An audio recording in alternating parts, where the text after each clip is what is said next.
Hey guys, okay, so for this video we are going to go over image optimization, and basically what that is just the images that you choose to put in your listing to display your product. I'm going to be going over stuff with t-shirt mockups, but these principles can really be applied to any image that you're using for your listing. So whether you're selling SVGs or jewelry or mugs, etc. Okay, so I kind of wanted to first start off by going over contrast when you are using designs on your shirts.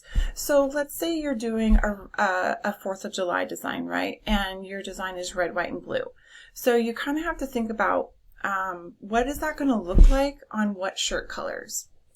If your design has red in it, then if it's just going to be red ink printed on a red shirt, you probably don't want to do that, because then that red is literally just going to kind of disappear into that shirt and the design might get a little lost. Same thing if you have blue in the design and you're printing it on a blue shirt. So if you want to have that red and blue because you know, it's 4th of July and you want the shirt to be red or blue, you could always do a white design, or you could do something that's sort of like encased in other colors, so that like the red will be surrounded by white or something like that. But also think about, you know, you could use black, you could use, you know, like a heather gray, a dark heather gray, a navy if you're doing like lighter blue. So you kind of have to think about how that's actually going to look to the customer, and don't just offer every, you know, option available, because they look to you that this is your listing, this is your design, that you're the expert. So if they get a shirt that doesn't look right because the red printed on a red shirt, you know, and they assumed it was going to look okay, like, they're going to come back to you and go, hey, this doesn't actually look good because, you know, the design kind of disappears. So you have to think of yourself that you're the expert. You got to tell your customers what looks best and only give them those options. So, you know, and you don't have to give them 10 options. You can give them like 3 to 5 of your best, you know, shirt colors for that design. So just kind of think about that when you're doing when you're adding products to your store. Okay, so the second thing I wanted to go over was placement.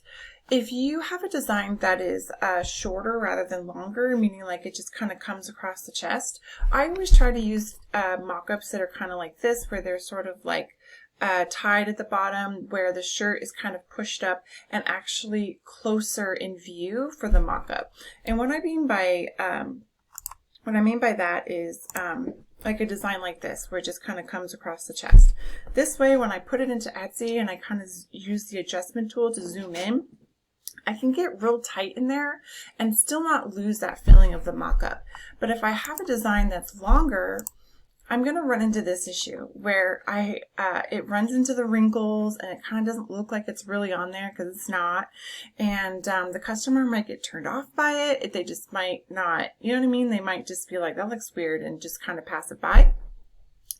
And I also see people that make their designs smaller to make it fit on this design. And I don't recommend that, because then you are making your design smaller. You don't want to make your design smaller. If anything, you want to make it a little bit bigger so that the customer can really see it. It pops, they click on your listing, they love it, and they buy it.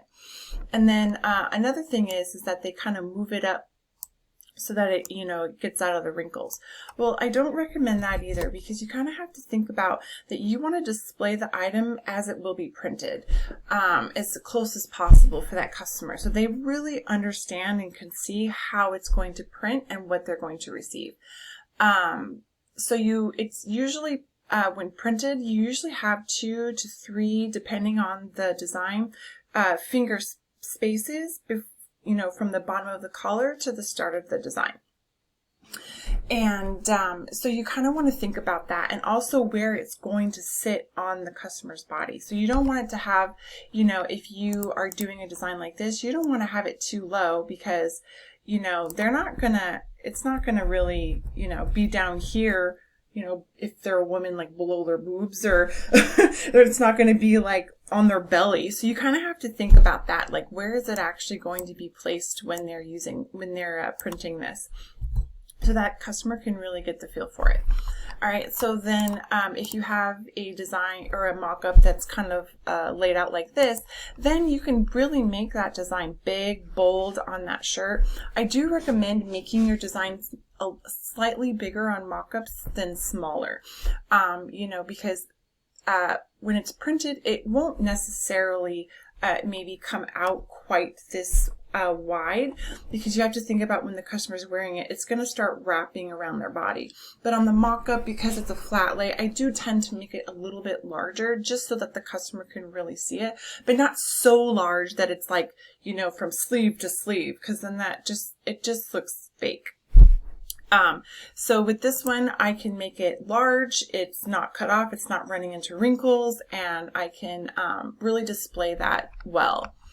So once you've put it into Etsy, okay, so I wanted to kind of show you. So with this design, for me, when I'm using the adjustment tool and I have a design like, or a mock-up like this, I kind of zoom in right where that knot is. Okay, so this way I'm still not really losing a lot of that mock-up, because you kind of have to think about when you are purchasing mock-ups for your shop, you really want to find mock-ups that speak to your brand and fit with your demo of customers, and also really are, you know, fit with your niche. So you don't want to zoom in so far that you kind of lose all of that, because then it's really kind of hard for customers to see, like, or get like a feeling for what they're buying. Graphic t-shirts are very much an emotional purchase. So you really want that customer to feel, you know, have all the feels when they see your design, and have that like emotional connection. So, you know, having the mock-up sort of show that sort of all the props and everything can actually help you in selling your design, because your customer, you know, gets that emotional connection to it. You get the feeling like, oh yeah, I can totally wear this with my shorts and my flip-flops and my, you know, little beach bag or whatever. Like it helps to kind of create that vibe in your shop. And so when you're, just think about that when you are zooming in on the shirt. So I still feel like this is going to be big enough in the thumbnail. You can see it clearly. It's not, you know, it's not taking away from anything by zooming in that close. Okay, so for this one, same thing. I don't zoom in quite as far, because I don't want to cut off the shirt, because again, if I'm gonna, you know, zoom in, you know, it kind of just becomes like disconnected. And so I always try to still have, you know, the shirt and the props show, so they can say, okay, this is the t-shirt, and oh, you know, it's so cute, and it gives like a vibe to the stores, a little hipsterish, or, you know, whatever. And, you know, it kind of like, yeah, again, just gives you that emotional connection with everything, like everything's congruent and goes together. So, and by the way, I found these designs on Free Pick. These were not anything that I designed. I just used them for this video. So yeah, so, you know, just kind of think about that when you are, you know, placing your images in Etsy. You can still see it. It still pops off that shirt, because look, it's white on heather navy. It pops. Okay, so that's another thing to think about when you're doing colors too, is that how is it going to pop in that customer's eye? If you are in a niche that is popular, but you do things a little bit differently, think about and look at everybody in that niche. What are they doing? Are they all on black and, you know, white, or, you know, heather gray, or whatever they are? You know, it's like when everybody's going right, go left. Put it on red. Put it on heather mauve. Put it on green, or whatever, you know, like whatever makes sense for the design and also works in your shop. So I have about 6 colors that I choose from total in all of my shops, not just one shop. In all of my shops, I have about 6 colors that I choose from. And I make sure that I have enough variety with those 6 colors to show off my designs, and also to really stand out. And I'll tell you what, black is actually the least sold color in my shops. because I've really gone through and tested and tried to be different and make a product that nobody else has. That's your goal here. So just think about that when you are creating your designs for Etsy, because images are everything. Okay, so other than that, when you are loading your images here, I also recommend, if you're selling something that has sizing, to add a size chart in the pictures if you don't do that already. And like I mentioned before, I usually brand it to my store. And then I also add something about maybe policies or frequently asked questions, like processing and ship times, or anything special about, your item. And then also you can add something that is about like a promotion you're doing, or something that you offer, in your store, or something like that that you want customers to see.